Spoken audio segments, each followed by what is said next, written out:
വീഡിയോയിലേക്ക് സ്വാഗതം. ഇന്ന് നമ്മൾ ഉണ്ടാക്കാൻ പോകുന്നത് ചെമ്മീനും തക്കാളിയും കൊണ്ട് ഒരു അടിപൊളി ചാറാണ് ഉണ്ടാക്കാൻ പോകുന്നത്. അത് നമ്മൾ ചെമ്മീൻ കറിയാണ് നമ്മൾ പറയുന്നത്.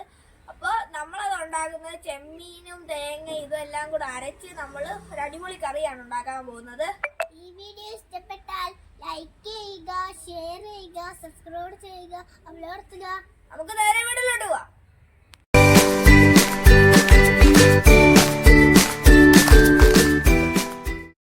വീഡിയോയിൽ പരിചയപ്പെടുത്തുന്നത് തക്കാളിയും ചെമ്മീനും ഉപയോഗിച്ചിട്ടുള്ള ഒരു കറിയാണ്. അപ്പോൾ ആ കറി എങ്ങനെയാണ് വെക്കുന്നതെന്ന് നോക്കാം. നമുക്ക് വളരെ കുറച്ച് ഇൻഗ്രീഡിയൻസ് മാത്രം മതി. നമ്മൾ അതിന് വേണ്ടിയിട്ട് ഒരു അരമുറി തേങ്ങ എടുത്തിട്ടുണ്ട്, മഞ്ഞൾപ്പൊടി, മുളക് പൊടി, ഒരു കഷ്ണം ഇഞ്ചി, അതുപോലെ തന്നെ 2 സ്പൂൺ മുളക് പൊടിയാണ് എടുത്തേക്കുന്നത്, അതുപോലെ തന്നെ ചെറിയുള്ളി. ഇനി ഇതെല്ലാം കൂടി നമുക്കൊന്ന് ആദ്യം അരച്ചെടുക്കാം. അപ്പോൾ നമ്മൾ ആദ്യം തന്നെ ഈ ചെമ്മീൻ ഒരു കഷ്ണം പുളി ഇടുന്നുണ്ട്, അത് ആവശ്യത്തിന് ഇട്ടാൽ മതി. തക്കാളിയിൽ പുളി ഓൾറെഡി ഉണ്ട്, ഞങ്ങൾക്ക് കുറച്ച് പുളി കൂടുതൽ വേണ്ടതുകൊണ്ടാണ് ഒരു കഷ്ണം പുളിയും കൂടി ഇടുന്നത്.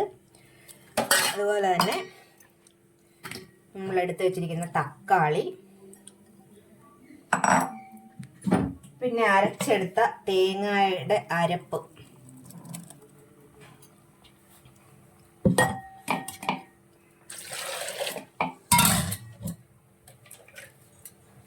ഇതെല്ലാം ചേർത്ത്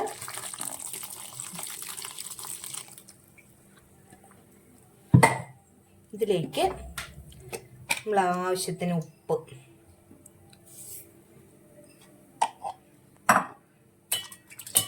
അതുപോലെ തന്നെ ഒരു 3 പച്ചമുളക് ഞാൻ എടുത്തിട്ടുണ്ട്. പച്ചമുളകും കൂടി കീറിയിട്ട് ഒന്ന് തിളപ്പിച്ചെടുക്കാൻ പോവുകയാണ്. അപ്പോൾ നമ്മൾ ഇതിനകത്ത് കണ്ടോ എല്ലാം കൂടി നമ്മൾ മിക്സ് ചെയ്ത് ഒന്ന് വേവിക്കുവാണ്.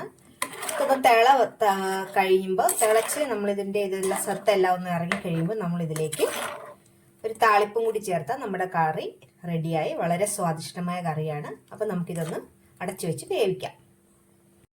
ഇവിടെ ചെമ്മീനും ഇതെല്ലാം നന്നായിട്ട് വെന്ത് പറ്റിയിട്ടുണ്ട്. ഇനി നമുക്ക് തീ ഓഫ് ചെയ്ത് ഇതിലേക്ക് താളിപ്പ് കൂടി ഒഴിച്ചാൽ നമ്മുടെ കറി റെഡിയായിട്ടുണ്ട്. എണ്ണ ചൂടായി, നമുക്ക് കടുക് ഇട്ട് കൊടുക്കാം. ഇതിലേക്ക് നമ്മൾ ഉള്ളി ഇടുവാണ്, അതുപോലെ തന്നെ ചുവന്ന മുളക്, നമ്മുടെ കറിവേപ്പില,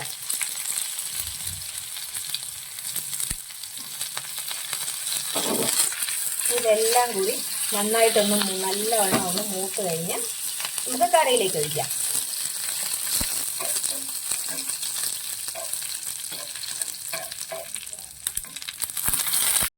അപ്പോൾ നമ്മുടെ താളിപ്പ് നമ്മൾ കറിയിലേക്ക് ഒഴിക്കുവാണ്.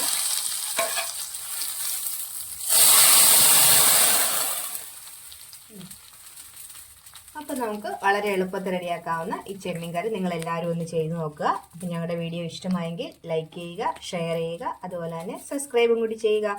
അടുത്തൊരു വീഡിയോയുമായി വീണ്ടും കാണാം.